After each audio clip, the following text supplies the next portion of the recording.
That's coca. That's coca. And they are throwing in the water. They were throwing something of. I'll tell you about that in a minute.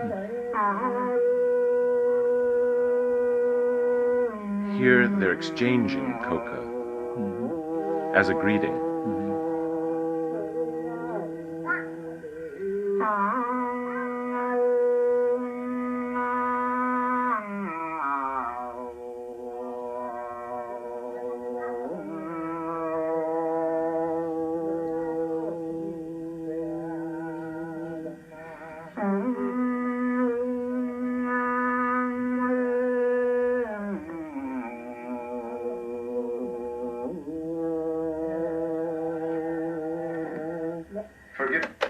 Okay, I'm stopping it there because I wanted to explain to you just what this little sort of prologue, what I want this little prologue to do. The first image that you see in the film is a bowl of water, a small bowl, a little calabash of water, which the priest of this village is dropping. It's calabaza, no? It's a calabash with water. The priest is dropping a little bead, a little pottery bead, actually a Tairona pottery bead, into it, and bubbles come up. The bubbles are indicating, this is a form of divination, so the bubbles are indicating answers to the questions that he is putting to the bowl. In this, it will be a dominant image in the film. In other words, this man or men like him are constantly asking a bowl of water what the future holds. Well, that's interesting, no? Yeah. The oracle is water in some way, and then calabash. And then the priest you see a little bit of is sensing, you know, he's using incense to kind of purify the... and they are burning coca. No, he's burning actually another plant when he's waving it around his head, sort of sensing the little plaza there. The coca is exchanged, and that is a form of greeting between men in the Ika society. They say hello to each other by giving each other a handful of coca leaves. Yes. So the coca leaves are constantly being exchanged. Yes. In some way, coca is a sign of distinction. Coca means we belong to the same group. We belong to the same society or to the same culture. And not only that, but I think that also it's the fact that they're constantly giving each other their own and each other's coca. They're sharing the coca in some very literal and symbolic way.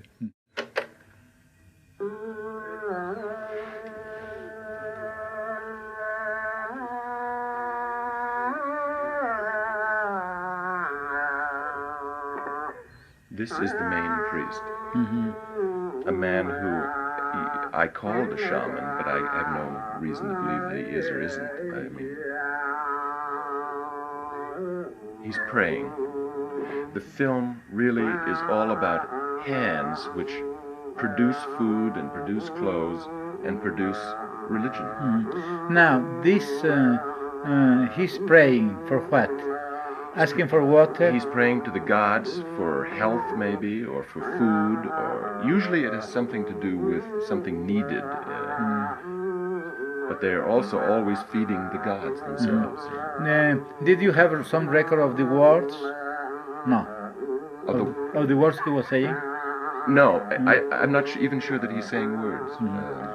He's using only sounds, tones, and glossolalia in some way, no? I think so.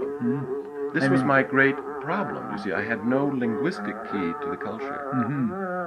A few of them spoke a little bit of Spanish, but mostly it was just being able to see what was happening, not know what was going on in his head.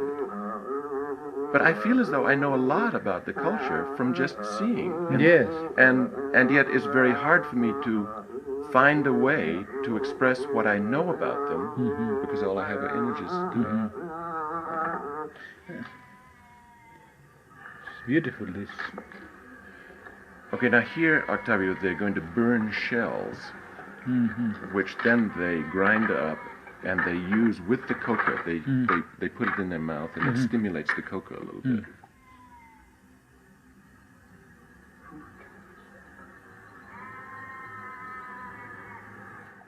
Here again, they're exchanging coca inside the ceremonial house. Inside the ceremonial.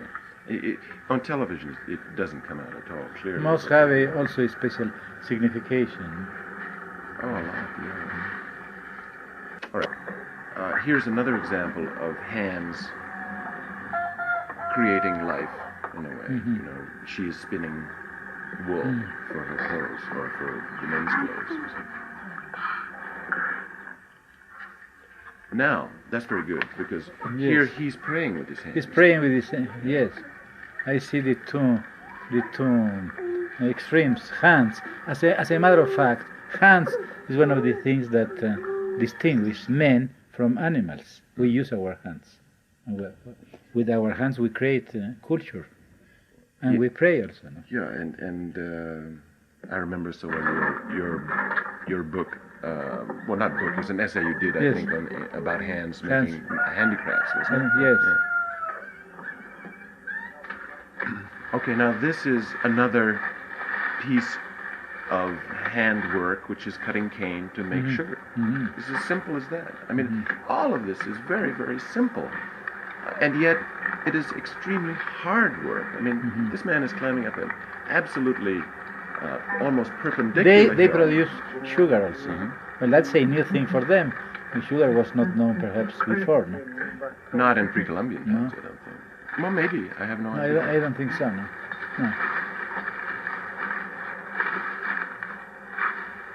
We should find out. If we were wrong, we must have it. But you know, I do know that sugar was first domesticated in New Guinea. Yes. Of all places, This is their mill. Beautiful. Their sugar mill. Animals also, yes.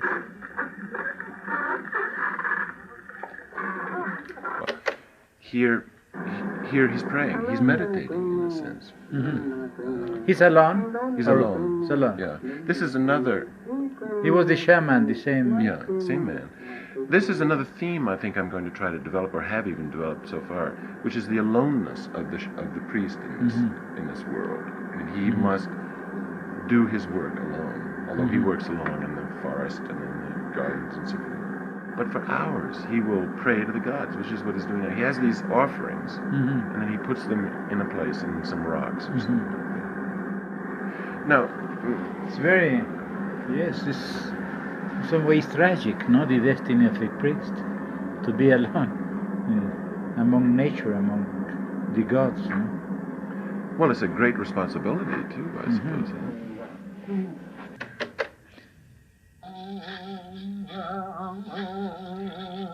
Again, the hands working at intensifying the relationship between man and the gods. But now, well, in some way, hands are before thought. The thought is behind the hands sometimes. Sometimes the hands try to underline the thought or the action. It has to. Well, now the question that that I constantly ask myself, and I would like to ask you, is looking at these pictures, do any of those ideas that we're talking about, are they evident in the pictures at all? Of course, I think yes. How to make them more evident? How to let people participate the way we are in this imagery? Well, I suppose the only way is to present a complete an artistic picture of a society. Perhaps it's better in this sense, films are very important for anthropology, but also for art, because the eye of the camera intrudes in the life of these people, but without any preconception. It's more candid. than the mind of the anthropologist. Except that somebody has to take the camera Yes, there and that has is to point it and yes, turn it on. that is the great subtlety. You must be very objective to leave the people to talk. How can you be very objective and make an artistic picture at the same time, though, which you said is what's necessary? Yes, well, that is the secret. That's the great that's secret the of, dilemma, maybe. Yes, Yeah. the secret and the secret of art. Yeah. First, I suppose you must cut. You are not making a document. You are making a work with a beginning and an end. Mm-hmm. And in these limits of time and space, you must find the picture. Well, that is after all, is the problem for a photographer, for a painter, or for a poet, or for a novelist, Yeah. to enclose some vision in one limit. Mm-hmm. And that, for the filmmaker and for the anthropologist, is the same. Mm-hmm. Now, I believe very much that in anthropology is not only a science, but is in some way a art. If you want to give a picture of a society, in this moment, you are using artistic faculties, artistic resources that are not scientific at all.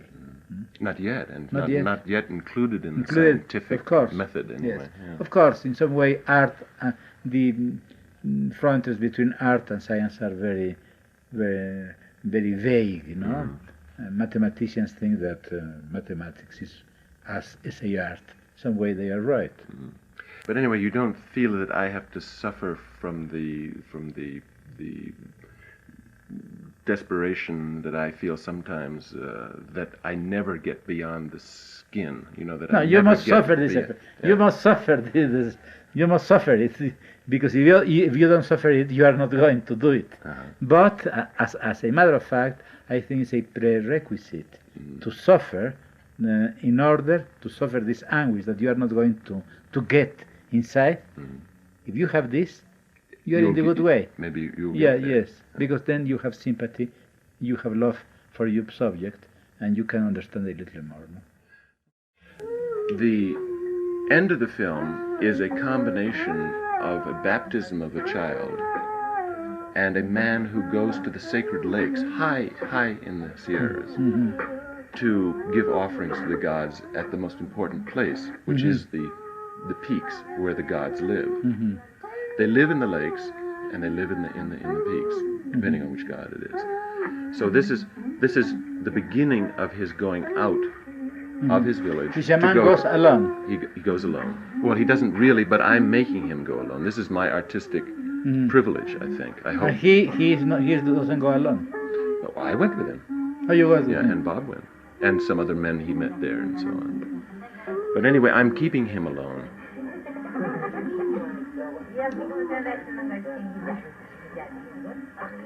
And this is the sort of plaza in front of the temple. Now he's starting up the hill to the. He'll now climb 5 or 6,000 feet. 5 or 6. Yeah. It's a long trip. We spent 6 days. 6 days. And he has all the provisions. Yeah, we brought enough to eat. Yeah. This is the man. This is the lament. I sort of feel there's a lament in his voice, you know, as he sings here. But he walks very fast. Yeah, he runs up the mountain. He runs.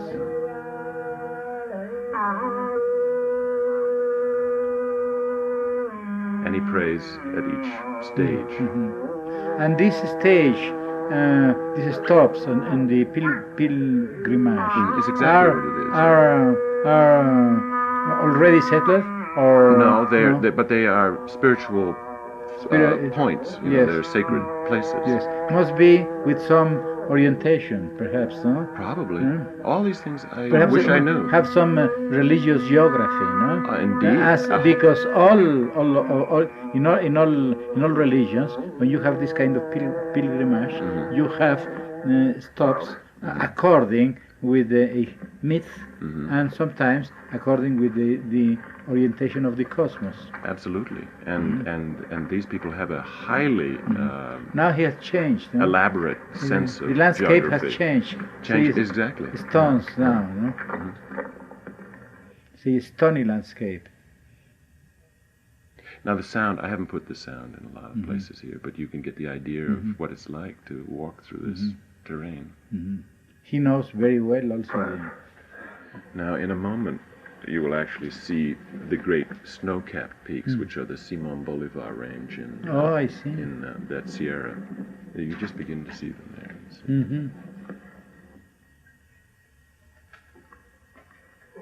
And he's going to the lakes also. He's going to the lakes, the sacred lakes. You see, I think you can tell that I'm trying to get inside his head because I constantly am photographing his head. I mean, his hat is in an awful lot of pictures because I'm trying somehow to penetrate. And you the never skull. communicate with him. See now the pics. Yeah.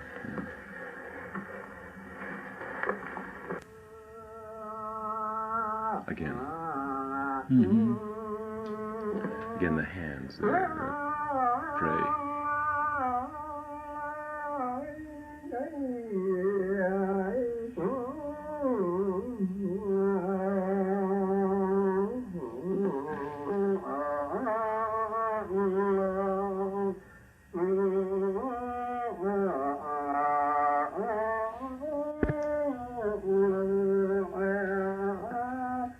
It's very beautiful, this great solitude of this man, surrounded by all these mountains.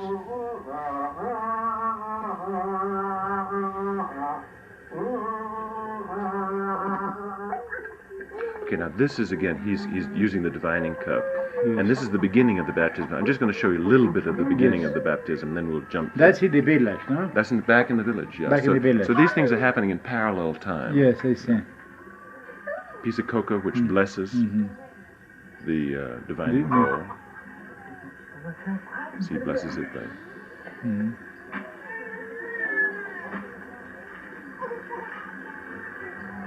And he prays, the hand. Prays. Yes, he's praying, no?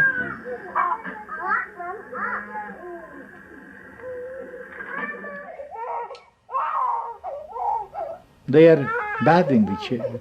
They're bathing the child. Yeah. Bathing with water. Just and with water. Only water. Yeah. Yes. And the fire's going here, you see. The fire.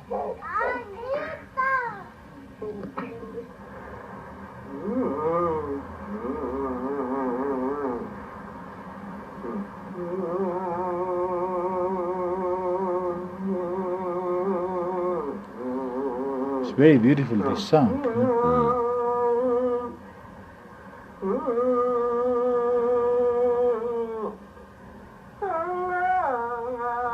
Sort of a cry, don't you think?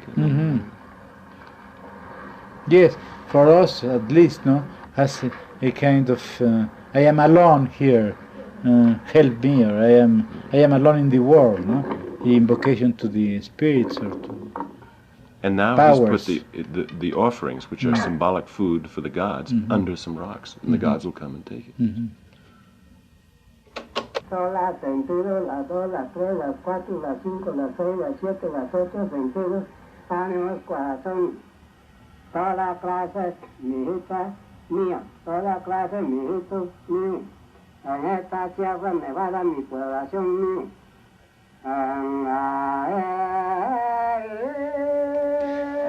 It's very impressive the way that he used Spanish. First, he makes he's only using numerals 1, 2, 3, 4, 5. Perhaps has to do with space or with elements or with spirits. Then he talks about heart, corazón, anima, soul, and then población means perhaps my people, and then sex. First time he used the feminine gender and then the masculine gender. Okay, now I think we will just go forward a little bit here to the end, where the baptism is ending by the ritual sharing of these beans. And he's going to make one more offering to the gods here. Puts them in a place where the gods will find them.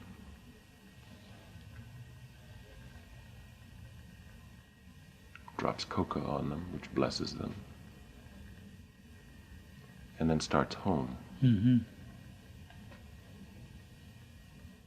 Now this is the shaman back in the son, the priest back in the village, and he is going to end the divining that he's been doing. Mm-hmm. Now is the end of the divining. Yes.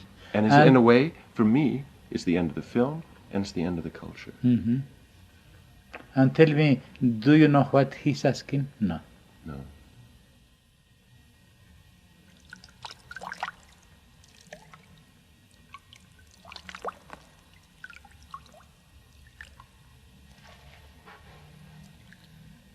So he washes the bowl. Mm-hmm.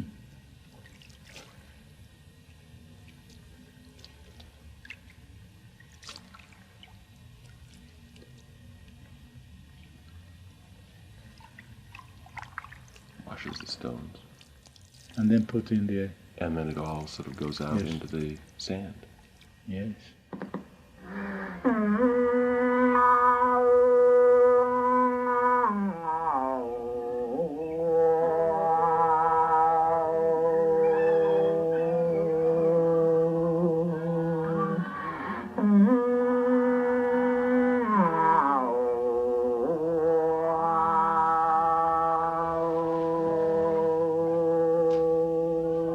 That's, in a way, the shadow of the culture for me. Yes.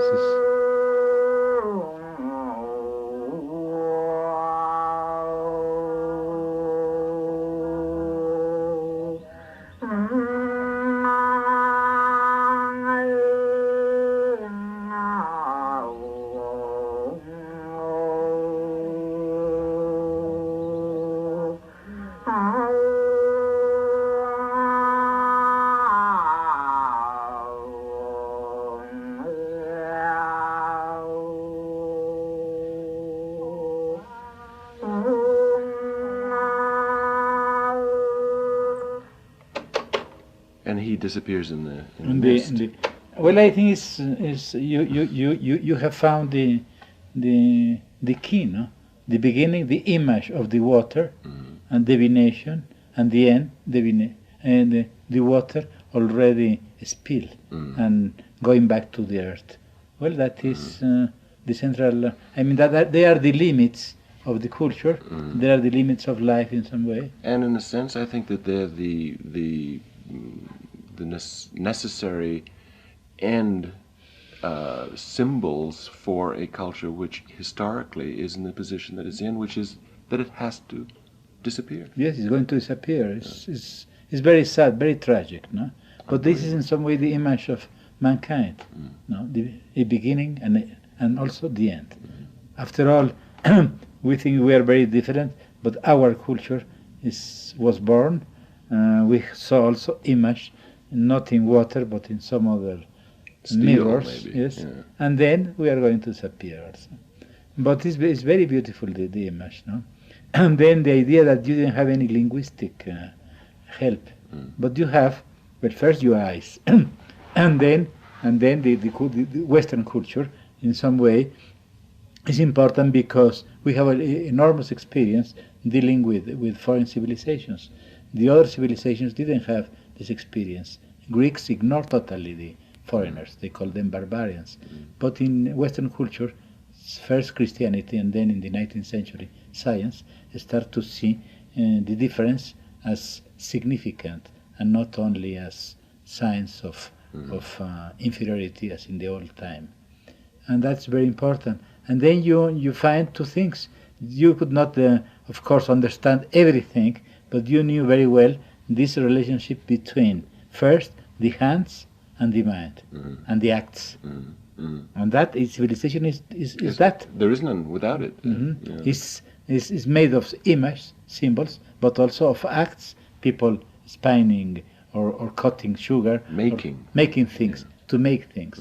And but also is symbolic that. Making things that have a meaning. It's very beautiful. Each time that I see this kind of films, I find image of myself, of our civilization. We are very different, but after all, we have some points of very deep point of contact. We are the same.